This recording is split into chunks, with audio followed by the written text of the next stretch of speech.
Na nossa última aula, nós vimos a influência do ceticismo no meio da igreja.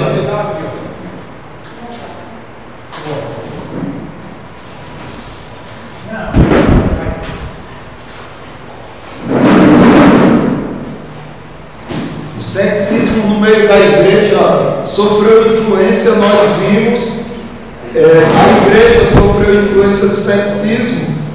E justamente contra o ceticismo eles acabaram se entregando ao ceticismo. Por exemplo, um exemplo disso eram os monges, não é? Que as pessoas começaram a desacreditar que é possível seguir a Deus num mundo tão corrompido, num mundo tão pervertido, e essa falta de confiança em Deus, de que você poderia estar firme em meio aos perversos, né, convivendo no meio de pessoas ímpias, fez com que a igreja começasse a se afastar, né, fisicamente das pessoas do mundo, e criou-se os monastérios, os monges começaram a se isolar, recebendo assim a igreja a influência do ceticismo. E a influência do epicurismo, que tem a ver com a filosofia hedonista. O que é que os irmãos acham? A igreja, ela chegou a receber influência em alguma época da história, ou se ela recebe ainda hoje? Vamos entender o que é o epicurismo aí. No epicurismo, seguiam a filosofia hedonista, do prazer, que tudo está relacionado ao prazer. Ou, como um Epicuro acreditava, a ausência de dor. Aí o hedonismo é relacionado ao apego ao prazer. Epicuro era chamado de Salvador por seus seguidores, pois os libertava da angústia com o seu sistema materialista dos átomos. Libertava as pessoas dos demônios presentes na totalidade da vida do mundo antigo. As mitologias sobre forças demoníacas eram fortemente presentes nesse período. Outra consequência desse espírito cético é o estoicismo, chamavam de apatia, mas aí depois a gente vê alguma coisa sobre os estoicos. Uma ausência de sentimentos de impulsos da vida, desejos, alegrias, dores. O caminho era ir além de tudo isso para alcançar a sabedoria.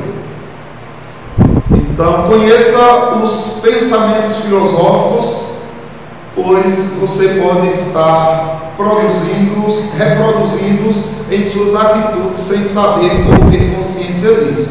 O cristianismo já superou todas essas filosofias, busquem sempre conhecê-lo. Era bom botar aqui também, né, já que algumas pessoas não estão com... Deixa eu ver, né?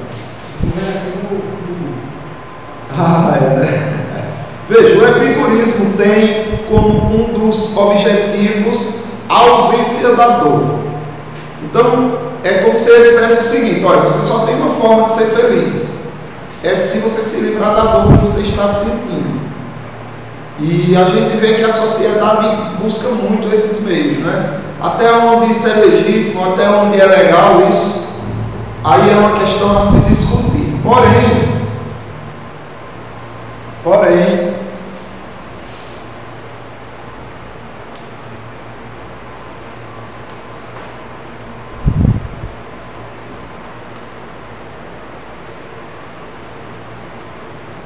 eu acho que vocês nem vão conseguir ver direito, né? Daí, consegue ver? Deixa eu aumentar.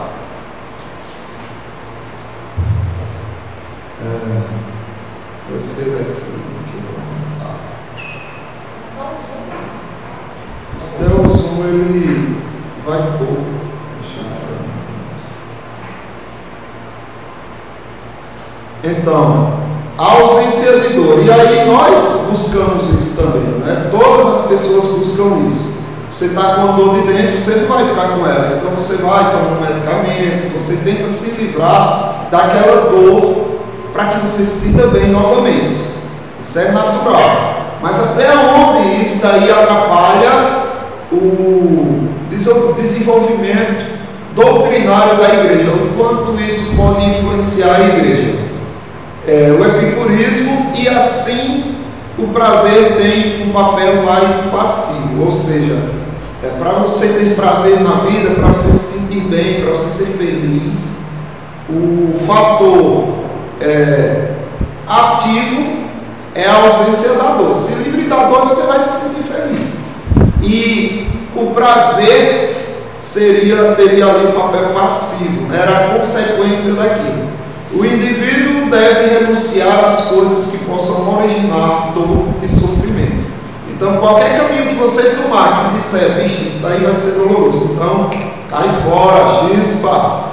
Isso daí pode trazer algum prejuízo para a igreja? Ou está certo aqui Epicuro quando nos aconselha a fugir da dor? O que é que vocês acham? Eu acho que ele está totalmente... Pega aí, irmão.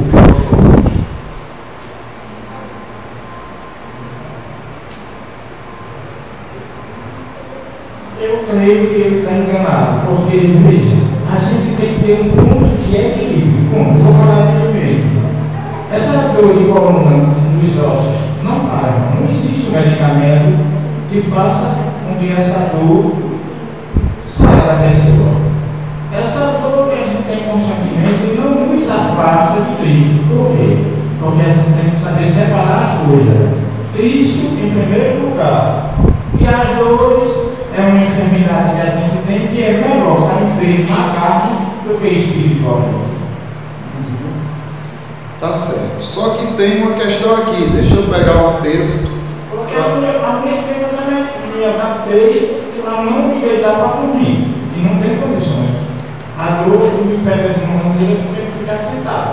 A gente não entrou aí, tá? Tudo bem, mas se existisse um medicamento que livrasse o Senhor dessa dor, o Senhor tomaria? Olha, veja bem, tem, mas eu não quero. Existe medicamento aí que eles fazem de forma errada, que para eles dizem que é bom, que não tem nada a ver, entendeu? Mas eu não quero. Eu prefiro ficar com a dor e fazer as coisas corretas do que fazer coisa errada. Sim, tudo bem, porque o Senhor descobriu que esse caminho é errado. Mas se tivesse um medicamento que fosse legalizado, que não fosse errado e que livrasse o Senhor dessa dor, o Senhor tomaria? Não. Mas sim, o caminho Não, pode falar agora. O caminho de homem é um exemplo, mas eu não quero. Eu prefiro dar para a dor constantemente do que tomar coisas assim que vêm de algo ilícito, coisas erradas, que diz a medicina que isso é bom, que não tem nada a ver, a pessoa, mas eu não quero. É de mim, entendeu? Como se usar, puxar na raiz. Ninguém sente dor, mas eu não quero. Mas, no caso, a pergunta é o seguinte: não traz prejuízo nenhum para o senhor. É algo que não é só a medicina que diz que, olha, eu legalizo, mas tem efeitos ali e tal. É algo que fosse realmente, isso vai aliviar a minha dor, eu vou tomar porque não tem nada, problema nenhum. Tomaria ou não? Eu acho que não. Mas já tomou algum medicamento na vida por causa de alguma doença ou de alguma dor? Existem dores na atualidade hoje que por 7 dias não se sente dor.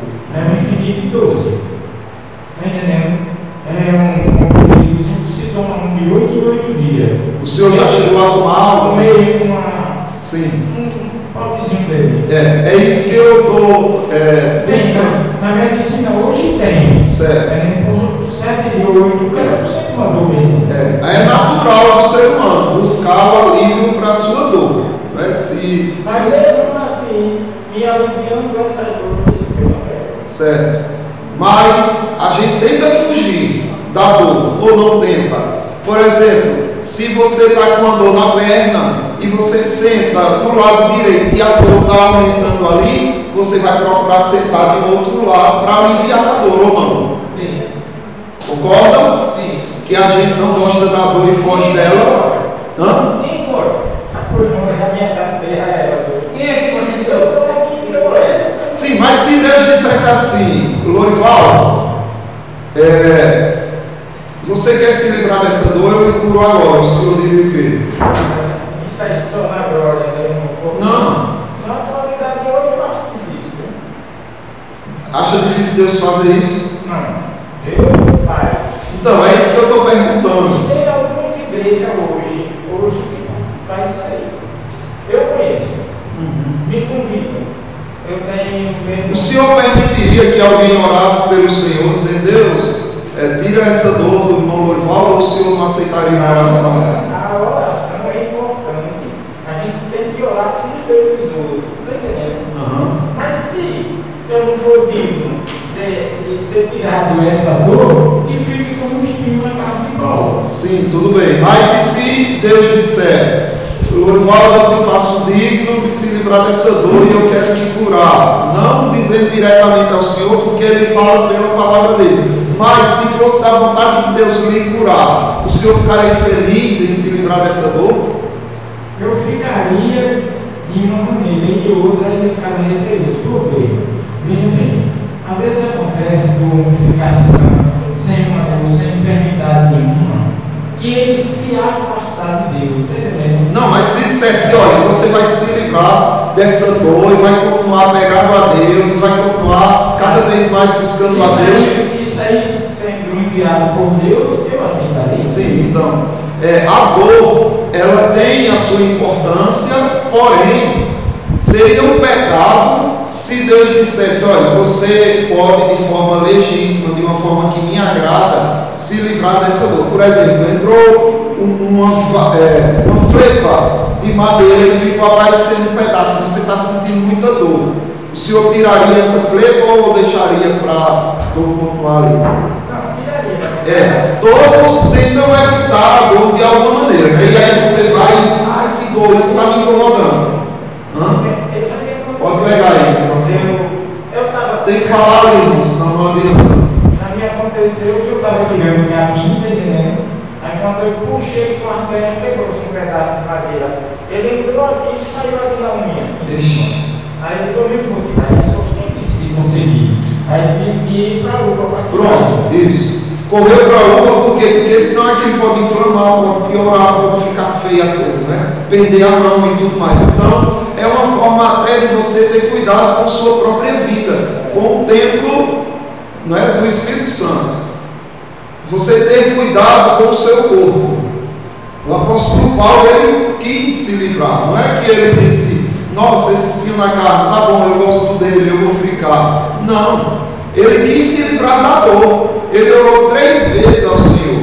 Agora, quando Deus disse, não, isso tem um propósito na sua vida, você está se tornando cada vez mais semelhante a mim, a tua força está sendo em mim, aí ele disse, então agora eu quero, eu sinto prazer. Mas observe que Paulo, ele tentou se livrar da dor, não é? E inclusive ele aconselha os irmãos a livrar um ao outro da dor, socorrendo, dando assistência, não é? O próprio Jesus Cristo disse, olha, tive fome, você me deu de comer, estive preso, você foi me visitar. Então, a dor, o sofrimento, quando você tem condições de se livrar dele, você tem que fazer, certo? É puro. Ele dizia isso, só existe prazer quando há ausência de sofrimento e de dor. Abra aí em Eclesiastes, capítulo 11, versículo 10. E alguém lê para mim, o que for ler, pega o microfone, por favor. Eclesiastes capítulo 11, versículo 10.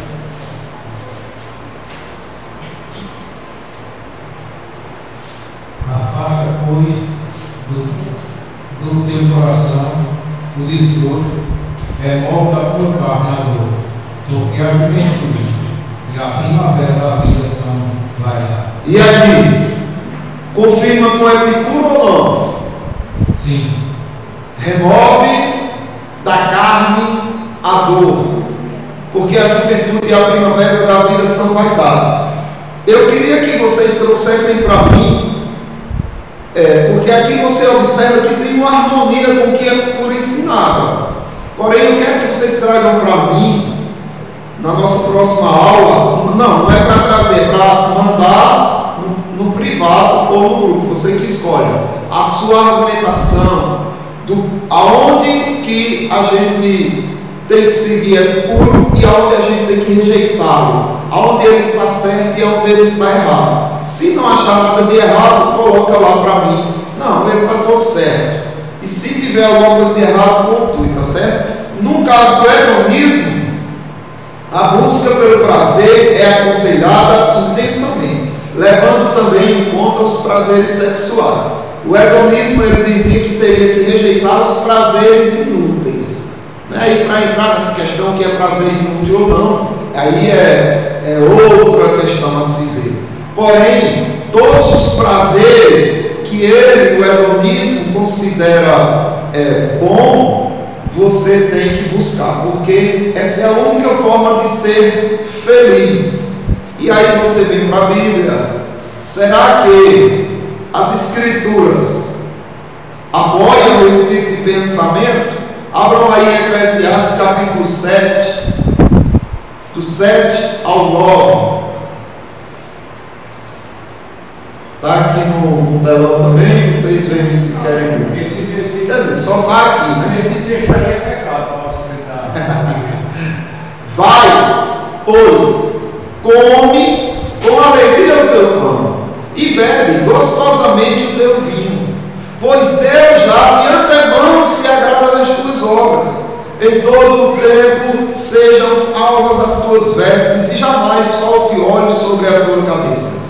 Goza a vida com a mulher que amas, todos os dias da tua vida fugaz, os quais Deus te deu debaixo do sol. Porque esta é a tua porção nesta vida, pelo trabalho com que te afadigastes debaixo do sol. Então, come, bebe, regala-te, desfruta.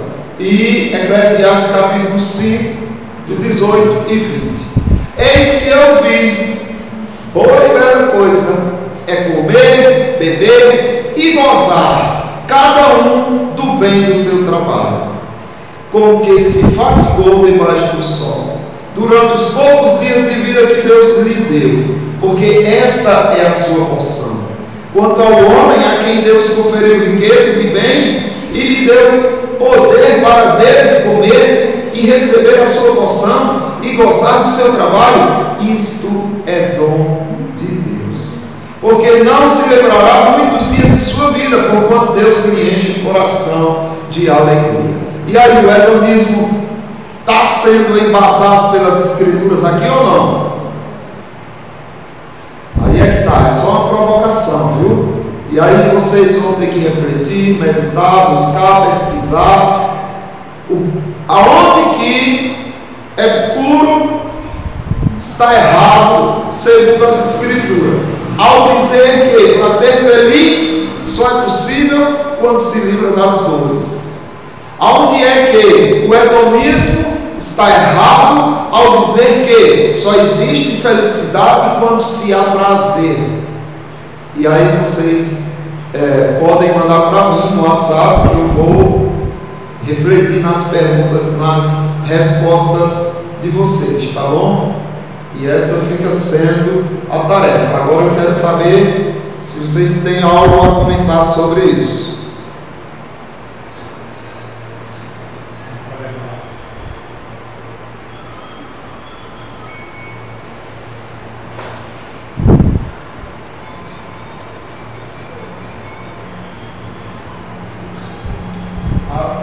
Alguma coisa lá?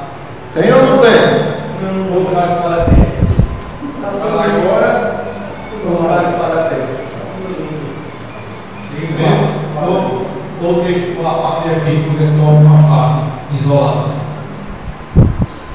Que influência a igreja tem do epicurismo e que influência ela tem do hedonismo? Pode falar, irmão. Posso falar? Só para tornar, acho que mais ou menos conhecido, a gente vê que essa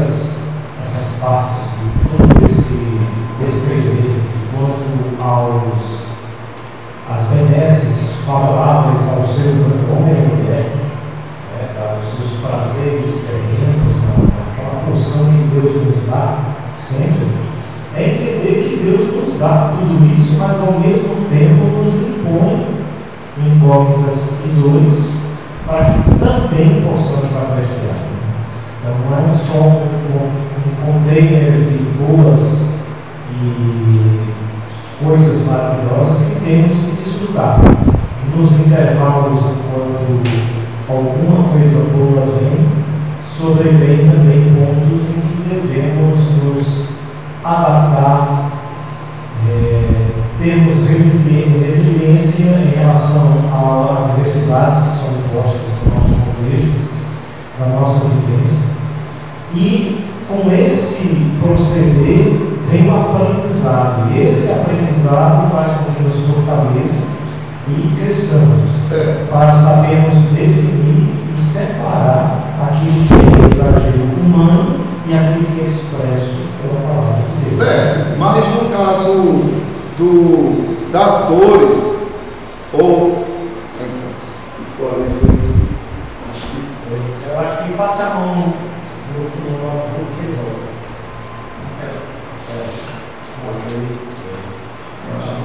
Não, porque mas ele é pronto. Mas no caso das dores, da ausência de dor, Deus enviou o que o Senhor falou, mas Ele não quer que o Senhor busque se livrar dela, dessa dor. Todo ser humano ele tem como uma tarefa inconsciente a busca pela ausência ou até mesmo o bálsamo da dor. Sim, então é por isso que está totalmente certo. Não em toda a sua totalidade, apenas na contextualidade das coisas. Né? Pronto, eu quero saber o que é isso aí que esse filósofo falou agora. Ou é teólogo? O senhor se considera filósofo ou teólogo? O que é que o senhor é? Está misturado aí. Está bem misturado. Diga, senhor.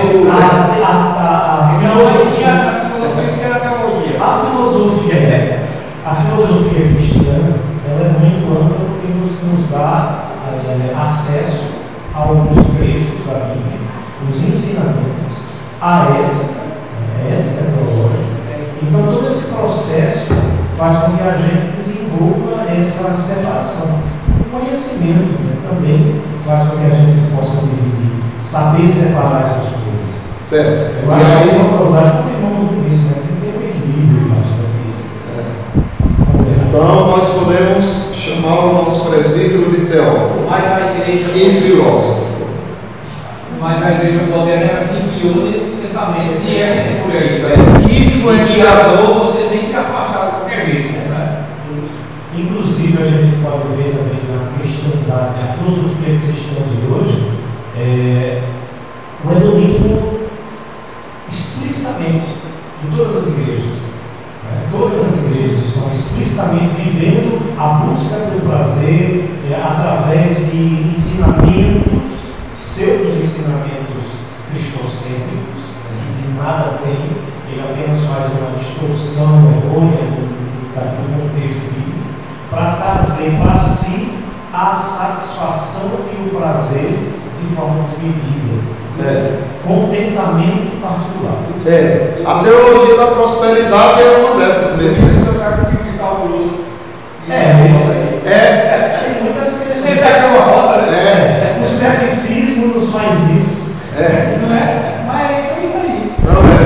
E aí você vê multidões indo em busca de coisas materiais, de coisas de sucesso financeiro e tudo, culto do empresário, culto não sei o que e tal, e o povo em busca de realizações para sentir prazer no que é material, na ausência do problema e na posse do que.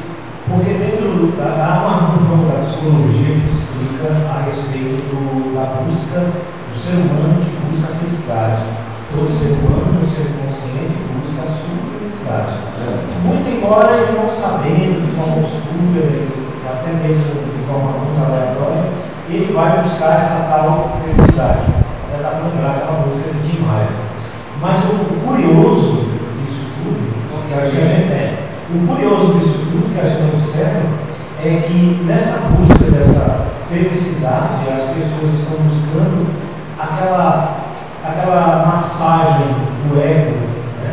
Buscando o prazer particular, aquilo que lhe agrada, aquilo que convém aos seus olhos, aquilo que convém aos seus ouvidos, aquilo que convém às suas adequações pessoais, para viver num ambiente onde se adequa. No primeiro momento que o Evangelho é solicitado de forma eficaz, que ele é trazido, todas essas coisas elas vão para o chão, elas caem por terra, porque as pessoas que estão envolvidas nesses contextos filosóficos que são apontados, elas, quando ouvem o Evangelho, elas são escândalos terríveis e não faz parte de sua vivência e de sua essência. Ou seja, não que elas rejeitem o Evangelho, mas elas não se adequam à espada que corta. E aí você observa que é justamente a condenação de Jesus Cristo na parábola das sementes. Uma semente caiu entre os espinhos, que foi o quê? As fascinações, não é? E os prazeres da vida. Pega aí, Altamiro, você fala aí. Ô, chama, pega aí e fala. As riquezas, né? Primeiro, a planta está assim, muito bonita, ele cresce. Ela cresce com todo vigor, só que os espíritos sufocaram. São os prazeres da vida, a riqueza. A fascinação do mundo Aí você vê aí o hedonismo. E o que cai entre as rochas? Também diz isso. Não tem raiz, o calor do sol sufoca, pesa sobre ele. Aí Jesus Cristo diz os problemas da vida, as perseguições, as dificuldades, faz com que o sujeito se escandalize e caia fora. Ou seja, já entra para o lado do epicurismo, não é? Olha, a ausência da dor, isso está me trazendo dor, estou fora, aí cai fora do evangelho. A palavra-chave do fundo: você não merece isso. Ela não merece, eu não mereço isso. Você merece sim, você merece um inferno, merece condenação. É verdade. E tudo mais que nós ganhamos. É verdade. Sorte nossa é os méritos de Cristo, que a misericórdia nos alcançou. Se não fosse os méritos. Isso. Então, mais alguém quer fazer alguma observação? Aí, nesse caso, infelizmente, o pior caso de todos é o evangelho mal falado, porque o evangelho brasileiro escandaliza. É colocado dentro do quê? Do meu pensamento, do espírito, do medo, do catolicismo, do ateísmo e do panteísmo ainda. Também, tudo que não presta. Tudo que é isso. A igreja, irmão, que diz que a versão evangélica é uma vergonha. Porque não usa a verdadeira palavra de Deus, que é a revelação. Usa o quê? Colocar o dedo em cima de algo, de algum texto que satisfaça a eles, não é? Veja, às vezes aquela cura está vindo para aquela igreja e diz: nós vamos se libertar disso, vamos buscar a cura. A verdade não é o próprio Deus, é Satanás, para iludir o camarada e ele ficar prisioneiro daquilo ali. Aí você não agrada a Deus. Uma vez que você está agradando a Deus, está desagradando. Certo. Uma cura errada. Em vez de ser de Deus, é de Satanás. Mas porque quem é para falar a verdade, não fala. Você só levanta nada. Então, veja, eu estou colocando aqui os textos que a gente usou e vocês vão ter que explicar se esses textos estão apoiando em tudo o hedonismo e o epicurismo, tá certo? Quero que vocês reflitam, meditem e defendam a fé. É para falar, né? Daí, André. Fala, meu. Ela está assim, nem de falar. Segurando. Então, meus irmãos, vamos orar ao nosso Deus pedindo para que Ele poupe nossa igreja de cair nesses tipos de astúcias, né? De malícias que advêm de Satanás. Jamir nos conduz em oração.